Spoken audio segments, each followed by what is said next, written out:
Buenos dias, hermanos. Paz a vosotros.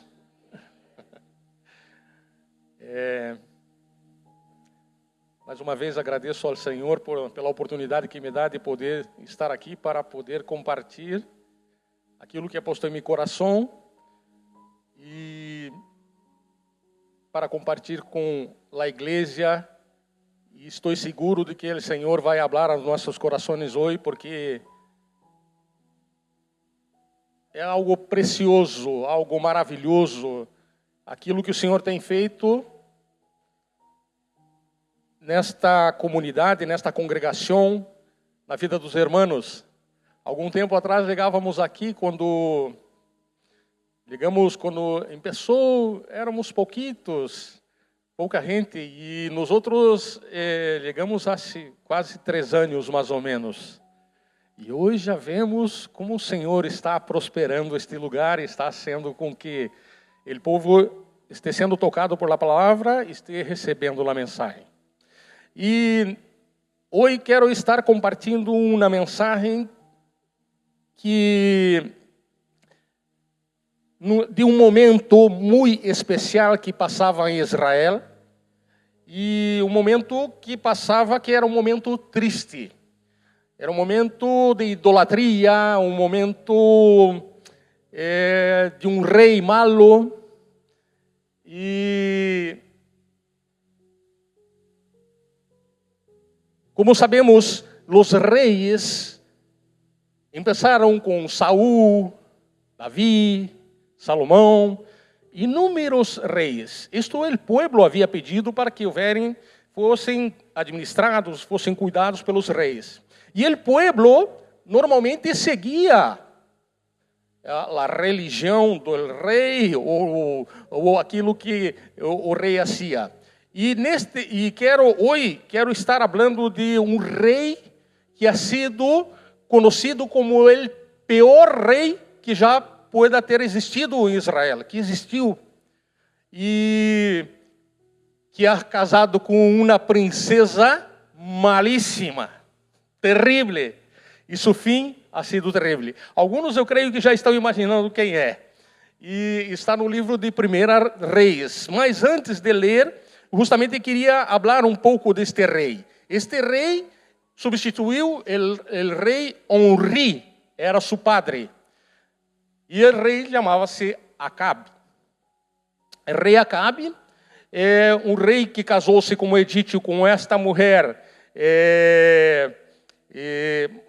malíssima, terrível. Era uma princesa, pero que uma mulher terrível, e ele era influenciado, incluso, por esta mulher.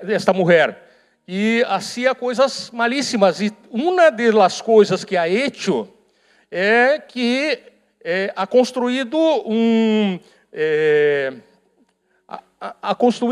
templo a Baal. E Baal se identificava como o Deus da lluvia e da fertilidade. Pero era um demônio. E também ha hecho uma estátua a Aserá, uma deusa pagana, uma mulher que não era deusa, não era nada, outro demônio.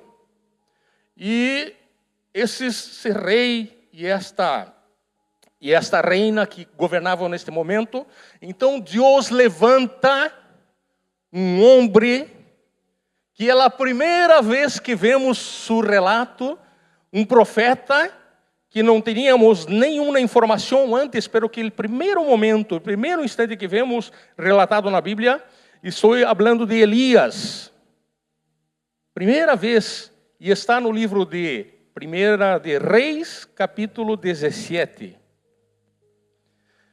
E também neste passagem que vamos estar lendo, veremos também a primeira pessoa que, até este momento da história, logicamente, a primeira pessoa que se morreu e ressuscitou. Até então, nadie durante todo esse período havia ressuscitado. Não? Tão interessante isso, né? Nós outros sabemos que Jesus ressuscitou, Mas esta persona ha sido o primeiro. Então, vê que interessante. Um rei malíssimo. Vemos um profeta que obedecia a Deus extremamente. Por isso que é importante conhecermos a palavra do Senhor, lermos, orarmos e obedecer a Deus incondicionalmente. Então vamos a ver aqui o que Deus ha hecho através da vida deste homem, que era um homem de osso e carne como nós outros. Era um homem comum, pero ele era... tinham uma intimidade com Deus tremenda.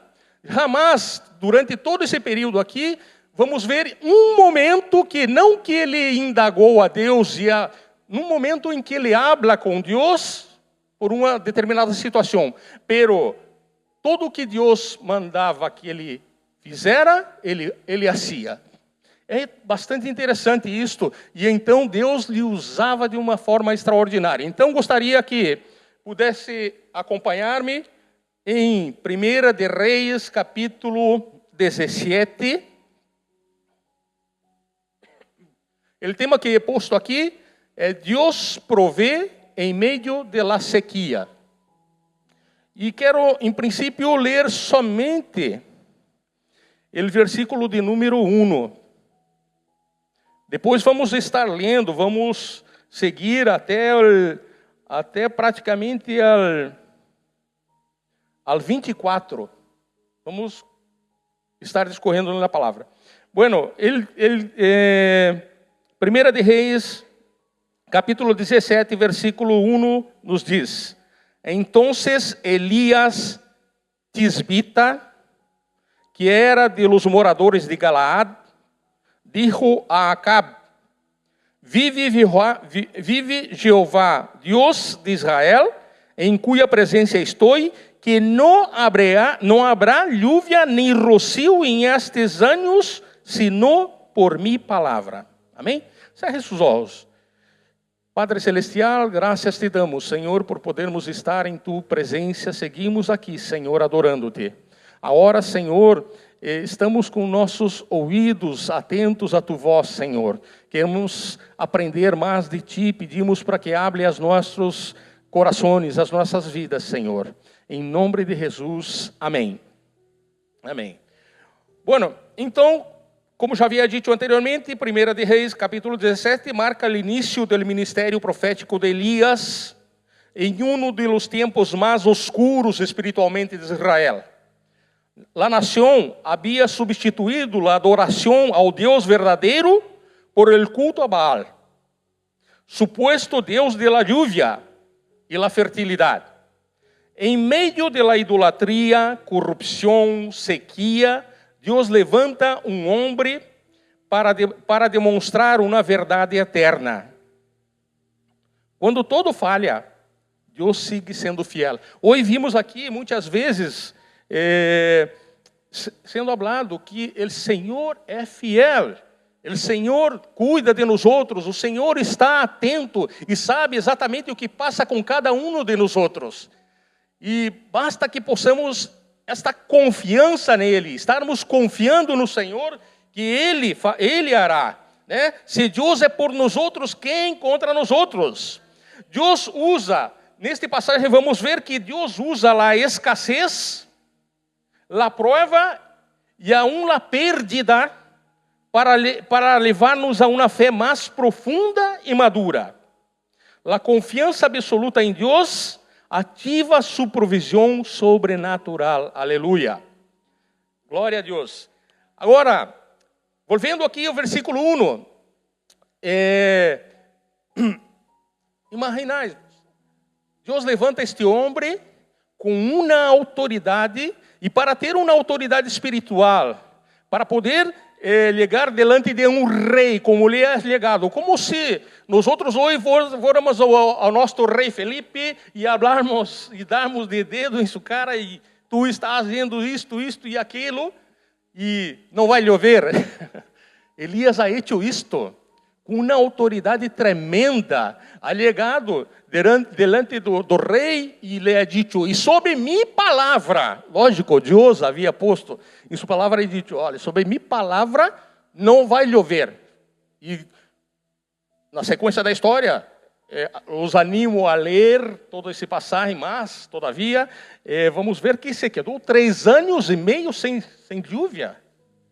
Não haveria lluvia e tampouco rocio para mojar a terra. Se não havia lluvia, não havia rocio, não havia cosecha, não havia alimento. Era um problema para o Estado, para o governo, para o reinado naquele momento. Estavam passando realmente por situações bastante difíceis.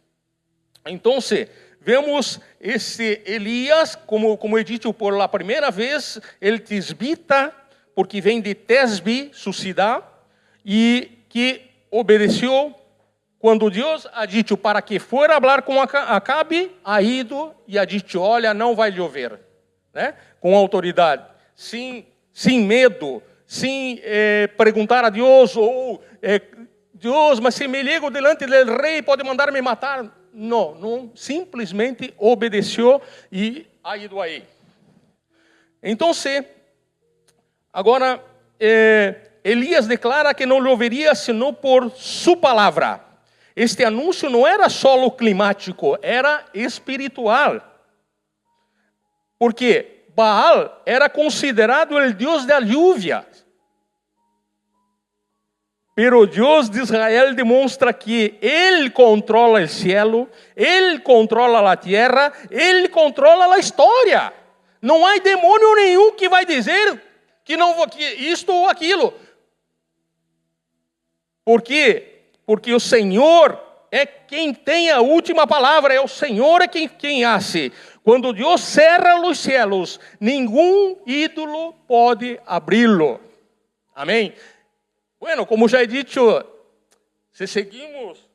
quando seguimos mirando outras passagens, vemos depois, já é outra história, pero que numa sequência, Elias desafiando 450 profetas de Baal. E temos aí uma história preciosíssima, um ensinamento grandioso também. Mas vamos seguir aqui nisto. Deus às vezes permite sequia em nossas vidas. Já começamos a perceber isso. Às vezes Deus permite sequias em nossas vidas para nos confrontar. Toda sequia revela em quem realmente confiamos. Me acordo, alguns anos atrás, que estávamos com o coronavírus. Era uma sequia, era um problema bastante difícil. Muitos partiram. Pero nós outros seguimos confiando no Senhor e estamos aqui, né? Por quê? Porque confiávamos e confiamos no Senhor, e o Senhor, por mais que estou seguro que muitos aqui tiveram coronavírus, eu em minha casa, minha esposa, meus netos, meus filhos tiveram, pero estamos aqui e confiando no Senhor, aleluia, confiando no Senhor, e o Senhor nos deu a vitória e nos permitiu que chegáramos até aqui.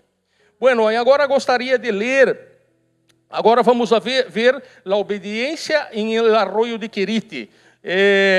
Segunda Reis, seguindo, no capítulo 17, do versículo 2 ao versículo 7, temos outro ensinamento.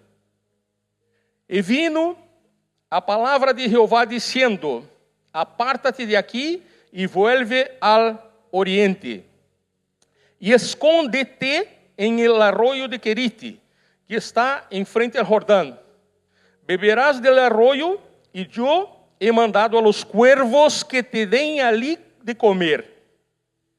E foi, e hizo conforme a palavra de Jeová, pois se foi e viveu junto ao arroio de Querite, que está frente ao Jordão, e los cuervos lhe traíam pão e carne por la mañana, e pão e carne por la tarde, e bebia del arroio. Passado alguns dias, se secou o arroio, porque não havia chovido sobre a terra. Amém? Aqui. Então vemos que Deus muitas vezes nos protege, nos cuida, nos esconde.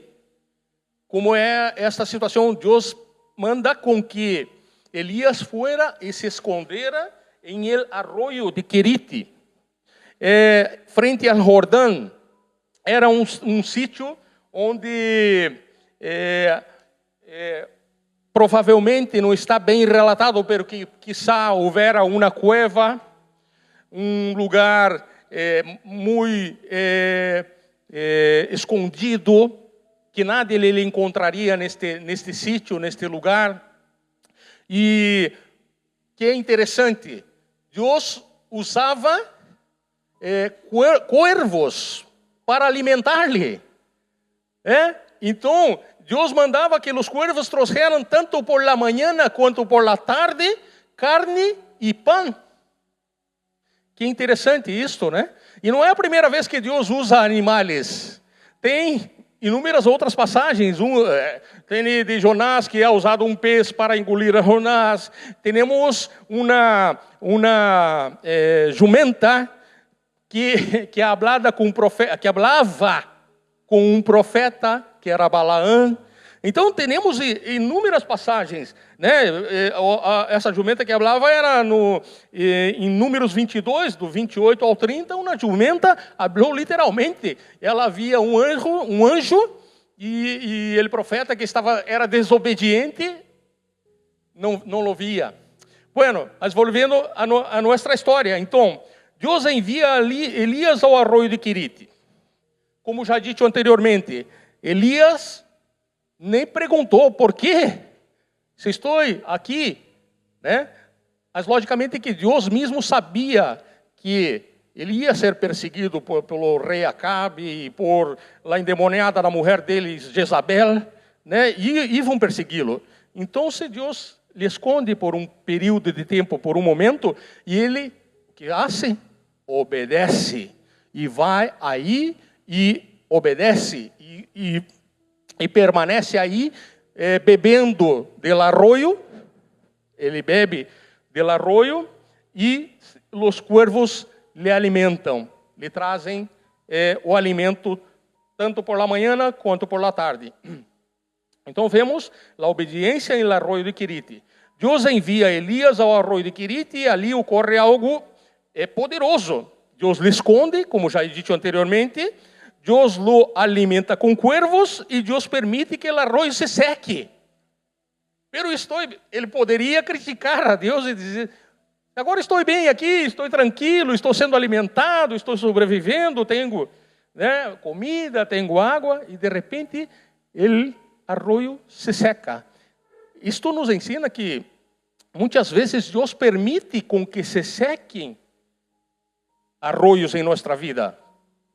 Algo cesse em nossa vida, porque Ele tem algo especial, algo diferente, alguma outra situação, algum outro momento, alguma outra coisa para sermos ou para recebermos do Senhor. Bueno, o arroio não se secou porque Deus falhou, se secou porque a temporada havia terminado. Se tu arroio se secou, não te desesperes. El mismo Deus que cerrou esta fuente abrirá outra. Amém? Os finales são transições divinas. Os finales, quando algo termina, é uma transição divina. É que muitas vezes nós outros, como seres humanos, não entendemos.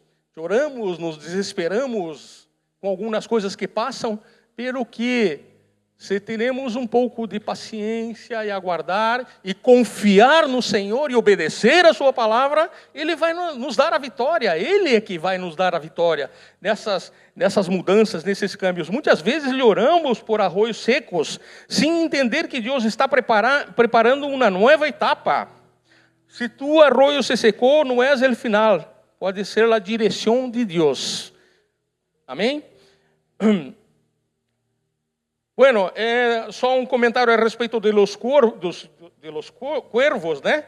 Que eram animais impuros. Sin embargo, Dios los usa para alimentar su profeta. La provisión de Dios no depende de métodos tradicionales.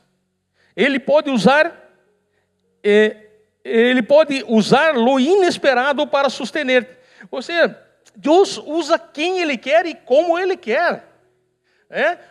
Ele quis usar cuervos para alimentá-lo, pois cuervos para alimentá-lo. Poderia ser, vou usar um urso para alimentá-lo. Pero o que Ele quis. Então Ele pode, para nós outros, Ele pode usar o que Ele queira.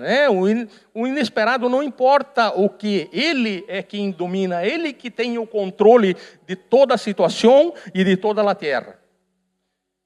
Bueno, agora gostaria de seguir e vamos para em 1 Reis, capítulo 17, do versículo 8 ao 16.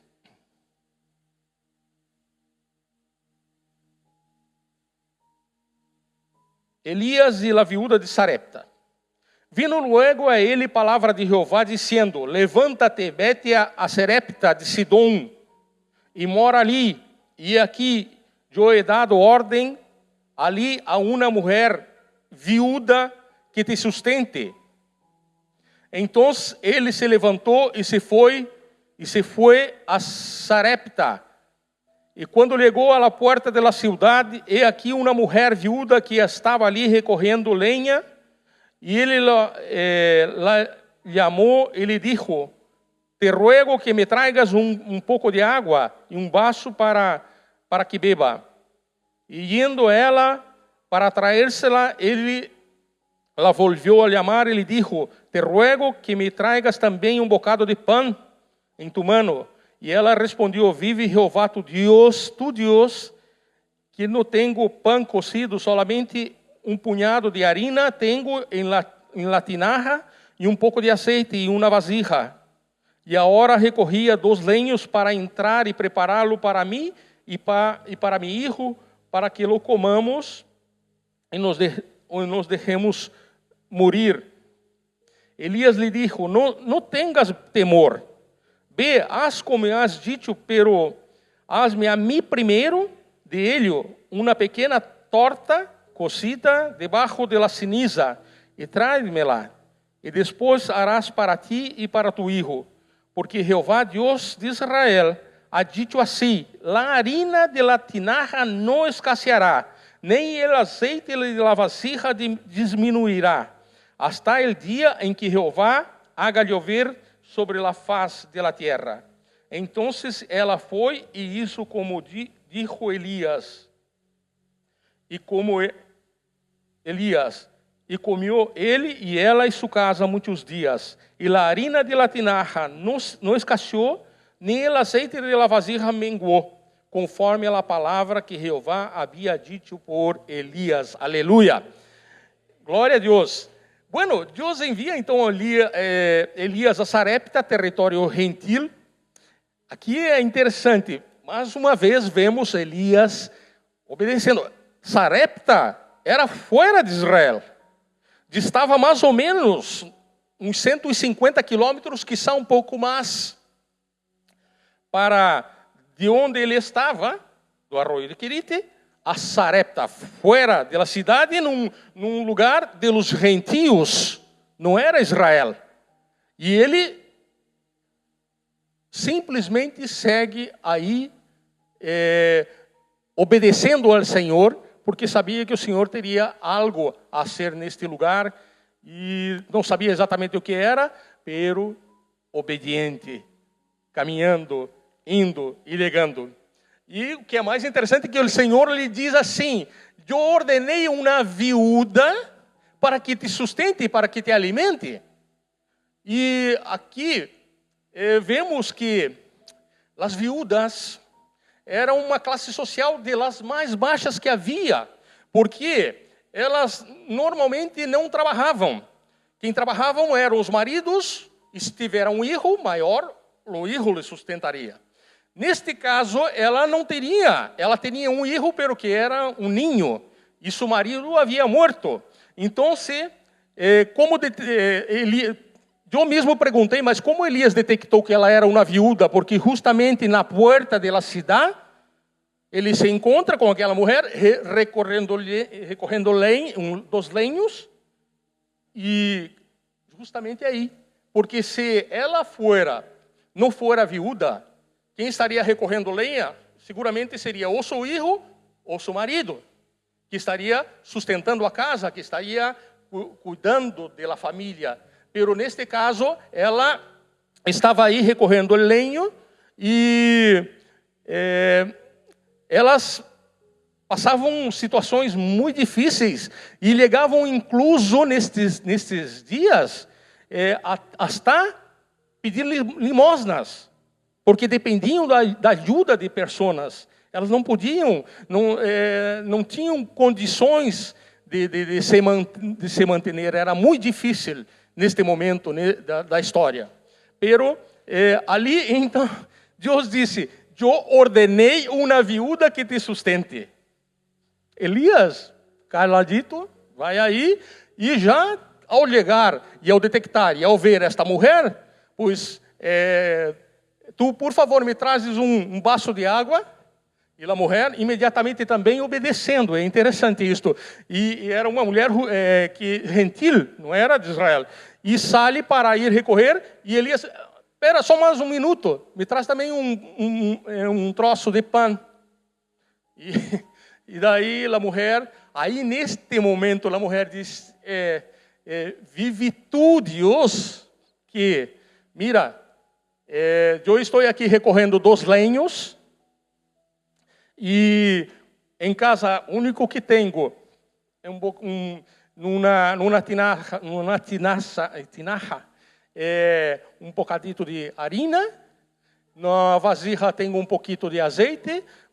Minha intenção é fazer um pão e comer eu e meu filho e esperar a morrer. Não teremos? E Elias habla o quê? Diz, não se preocupe. Vai, hace como tu has dicho, pero que primeiro hace a mim, né? Hace a mim e depois hace a ti, a tu filho, e não vai, Jeová já é dito que não vai faltar, não vai escassear a harina e tampouco vai terminar o azeite. Então, ela ha hecho assim, né?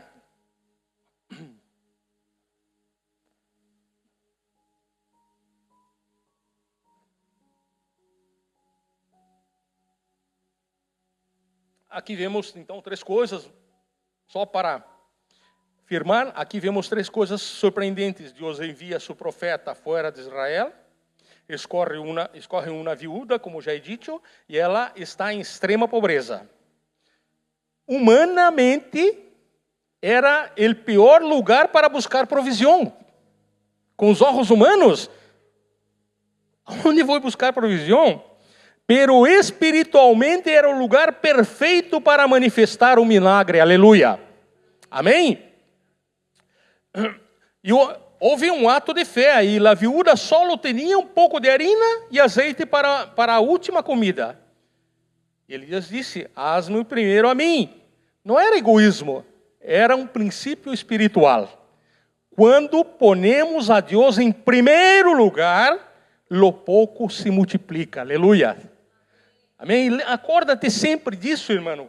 Quando ponemos a Deus em primeiro lugar, Ele vai nos dar aquilo que necessitamos, aquilo que precisamos, né? Então, o pouco se multiplica.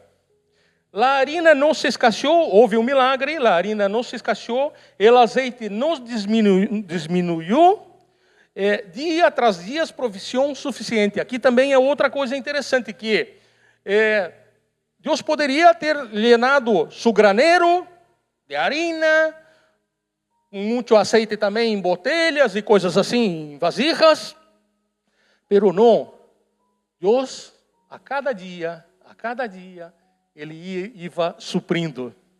Como volvemos ali aos cuervos, cada dia, por la manhã e por la tarde, os cuervos sustentavam.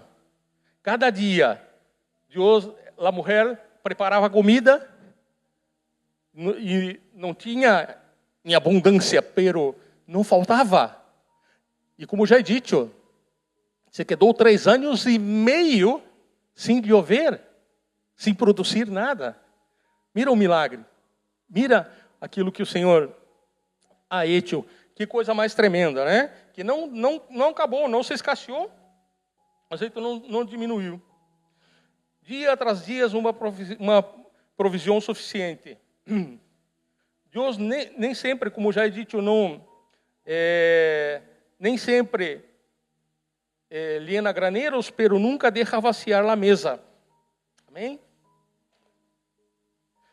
Bueno, e para seguir, então agora, 1 Reis 17, do versículo 17 ao 24.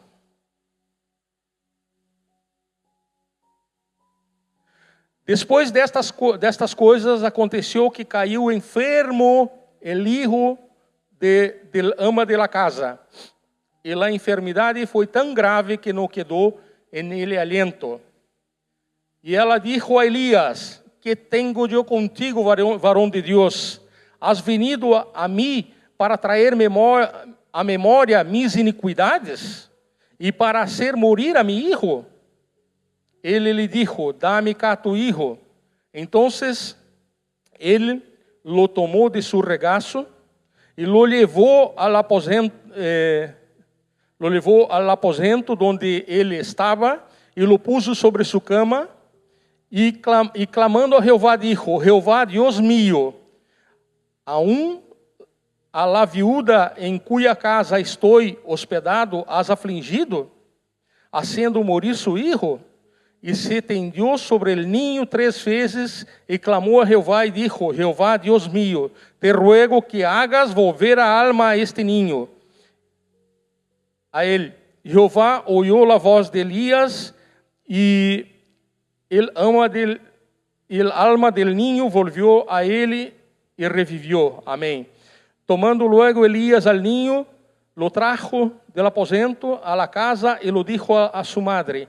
Y le dijo, y lo dio a su madre, y le dijo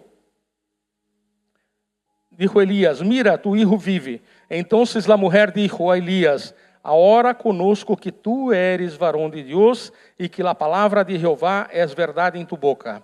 Aleluya. Glória a Deus. Bueno, mira, quantos milagros, quantas coisas acontecendo, né?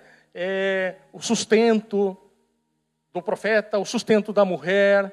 Estava muito satisfeita, muito contente com tudo aquilo que passava, e de repente o ninho se enferma, se quedou enfermo. Se quedou enfermo e uma enfermidade tão grave, que se murió. Por isso que dito que até este momento, havia falado anteriormente que até este momento nadie havia ressuscitado.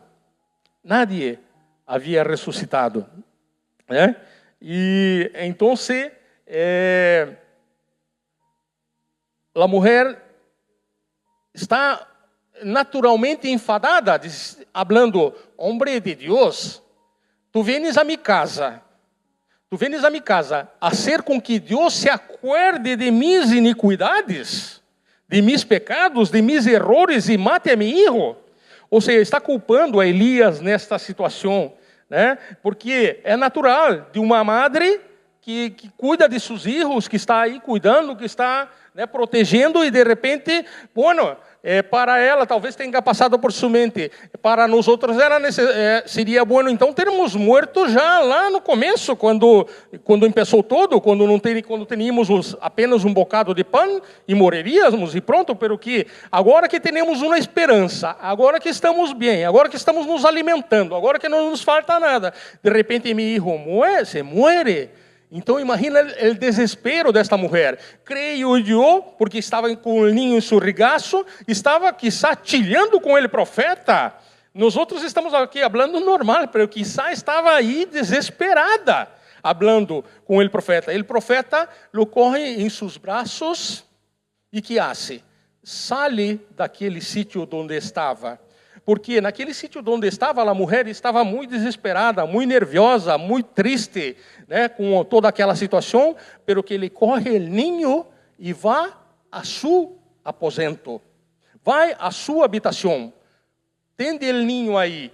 Acordai-vos que, e dito no começo, que Elias em nenhum momento havia indagado a Deus, quando Deus mandava, tu vai falar com Acabe, tu vai ao lago de Querite, tu vai a Sarepta. Em nenhum momento havia falado, por quê? Por que me mandas aí? Não, simplesmente obedecia. Pero que nesse instante sim, ele habla com Deus. Deus mío, por quê?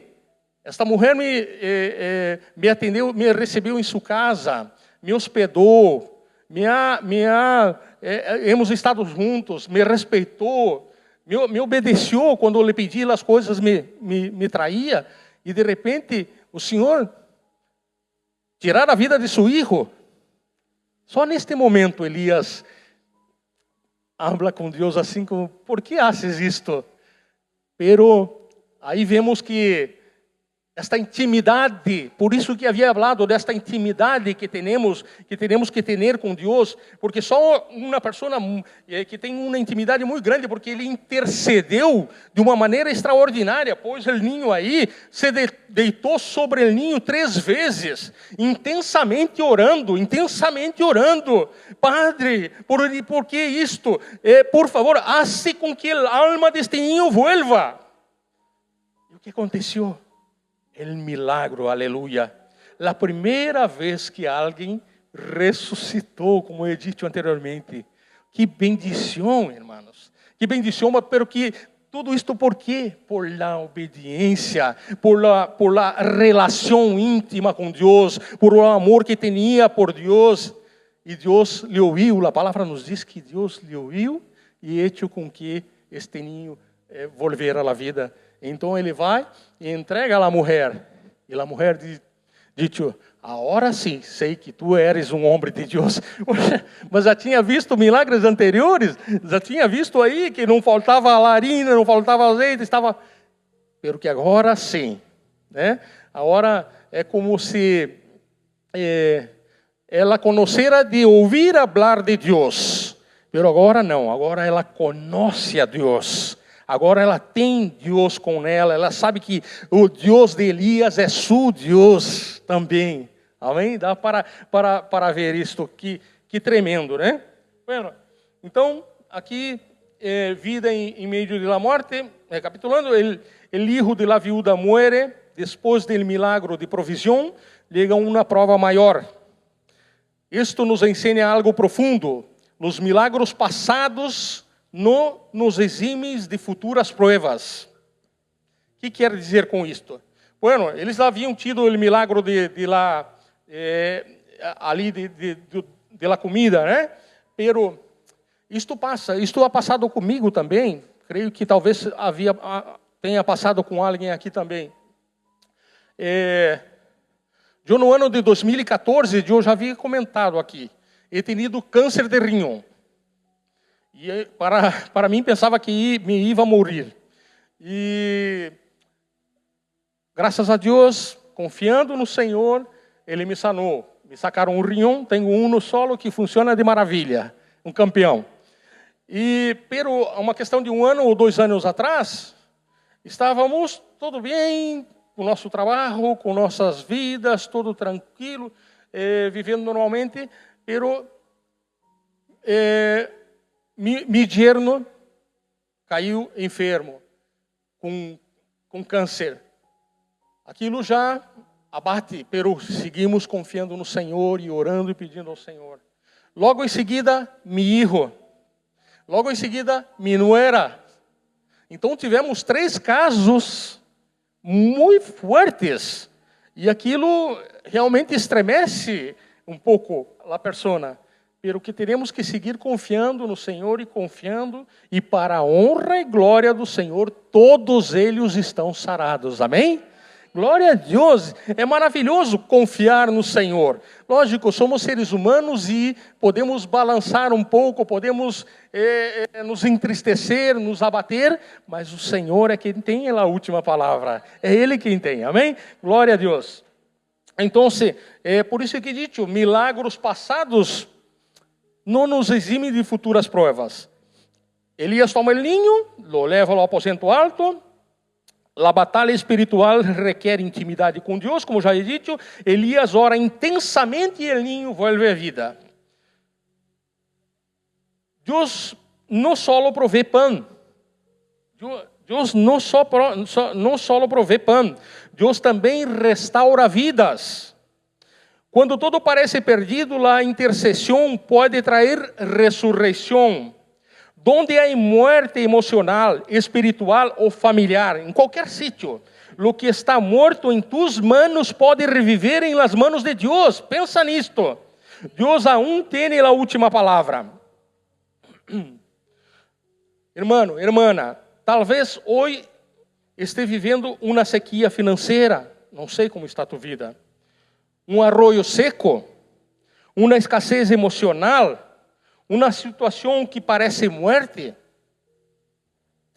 Pero recuerda que Deus é Jeová Jiré. Para quem não sabe, Jeová Jiré é Deus provedor. É Ele quem provê. É Ele quem dá tudo aquilo que nós necessitamos. E Ele segue sendo o mesmo Deus. Deus sigue provendo. Deus sigue levantando o que parece morto. Tu sequia não é o final. É um cenário para um milagre, aleluias. Então não sei o que está passando com alguém, se está passando, confia no Senhor. Hoje Deus nos invita a confiar ao que não veamos lúvia, dar ao que pareça pouco, orar ao que a situação pareça muerta. Porque o mesmo Deus que sustentou a Elias, é o mesmo Deus que te sustene hoje. Amém? E mira, se Deus pode sostener em la escassez e ressuscitar em la pérdida, então não há crises que tenha a última palavra. Cerre tus olhos. Padre Celestial, graças, Senhor, por tus ensinamentos hoje, Senhor. Ajuda-nos, Senhor, a confiarmos mais em Ti, Senhor, e a tê-lo, Senhor, como o nosso único maravilhoso Deus, Senhor, que possamos, Senhor, realmente obedecer a Tua palavra, que possamos ter intimidade contigo, que possamos aprender mais de Ti, que possamos, Senhor, estar em Tu presença sempre, confiando no Senhor, porque sabemos que o Senhor tem o melhor para cada um de nós outros, Senhor. Bendice, Senhor, a Tua igreja, Senhor. Se há alguém, Senhor, com problemas, Senhor, com uma situação difícil, seja ela qual for, meu Deus, que ponga a confiança em Ti, Senhor, e te pido, Senhor, como Elias pedia, Senhor, pela vida deste ninho, Senhor, para que o Senhor venha ressuscitar, para que o Senhor venha dar a solução, para que o Senhor venha abençoar, Senhor, o Teu povo, Tua igreja, Senhor, em nome de Jesus, Senhor. Restaura, Senhor, aquilo que está perdido, em nome de Jesus, Senhor. Te damos graças. Amém, Senhor. Amém, Jesus. Que Deus os bendiga, irmãos.